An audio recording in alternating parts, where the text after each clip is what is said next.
क्या आप भी सोचती है कि पैसा सिर्फ मर्दों की दुनिया की चीज है? क्या आपको लगता है कि बजट बनाना, निवेश करना या सैलरी नेगोशिएट करना आपके बस की बात नहीं? तो रुकिए। फाइनेंशियल फेमिनिस्ट किताब सिर्फ एक फाइनेंस गाइड नहीं है, ये एक क्रांति है। लेखिका टेरी डनलैप हमें बताती है कि कैसे पितृसत्ता, पैट्रियार्की ने महिलाओं को आर्थिक रूप से कमजोर बनाया है और कैसे हम उस सिस्टम को तोड़कर अपना भविष्य खुद बना सकती है। इस वीडियो में हम जानेंगे पैसों को लेकर महिलाओं की सबसे बड़ी गलतफहमियां, अपने फाइनेंस पर कंट्रोल कैसे पाएं और कैसे बनाएं वो जिंदगी जिसे आप सच में जीना चाहती है। चलिए शुरू करते हैं फाइनेंशियल फेमिनिस्ट का शक्तिशाली सफर। फाइनेंशियल फेमिनिस्ट एक सशक्त और प्रेरणादायक पुस्तक है जो महिलाओं को वित्तीय आजादी, आत्मविश्वास और स्वतंत्रता प्राप्त करने के लिए प्रोत्साहित करती है। टेरी डनलैप का मकसद महिलाओं को यह समझाना है कि कैसे पैट्रियार्की, पुरुष प्रधान व्यवस्था ने उन्हें आर्थिक रूप से पीछे रखा है और अब समय आ गया है कि वे इस मानसिकता को तोड़कर अपने पैसे पर अधिकार प्राप्त करें। मुख्य विचार की आइडियाज। 1. पैट्रियार्की और पैसा। पुरुष प्रधान सोच ने महिलाओं को वित्तीय निर्णयों से दूर रखा। महिलाओं को कम खर्च करने की सलाह दी जाती है, जबकि पुरुषों को अधिक कमाने की। यह सिस्टम महिलाओं को छोटा सोचने के लिए मजबूर करता है। 2. पैसे के बारे में शर्म खत्म करो। महिलाओं को अक्सर पैसे की बात करने में शर्म महसूस होती है।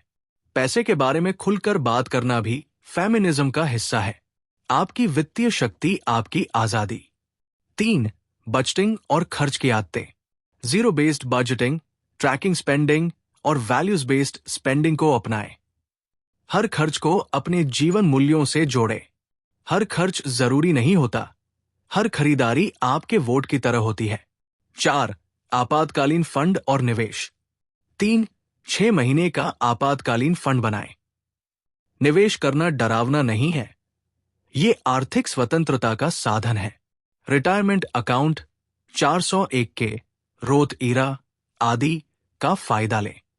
5. कर्ज से निपटना। कर्ज को निजी असफलता नहीं मानना चाहिए। प्लान बनाएं।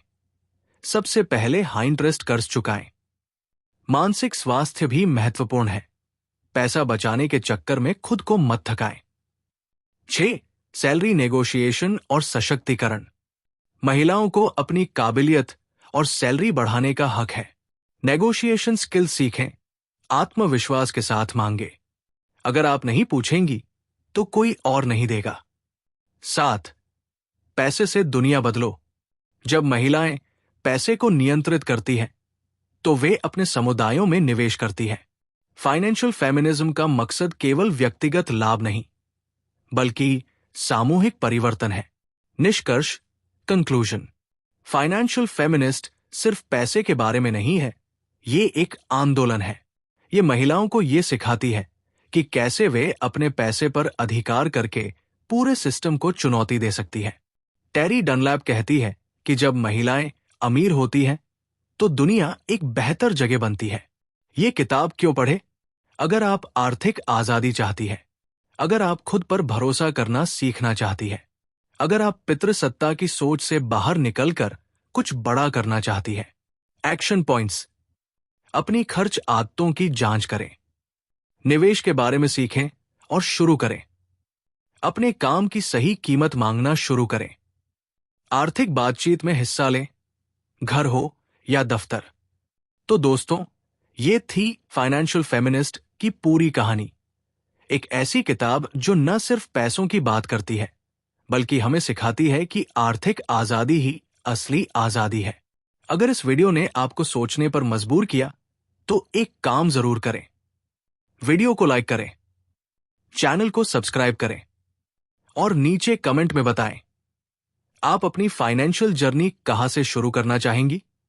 याद रखिए, जब महिलाएं पैसे पर कंट्रोल करती हैं, तो वे न सिर्फ अपनी जिंदगी बदलती हैं, बल्कि पूरी दुनिया को भी बदलने की ताकत रखती है। मिलते हैं अगले वीडियो में एक नई किताब और नए विचारों के साथ।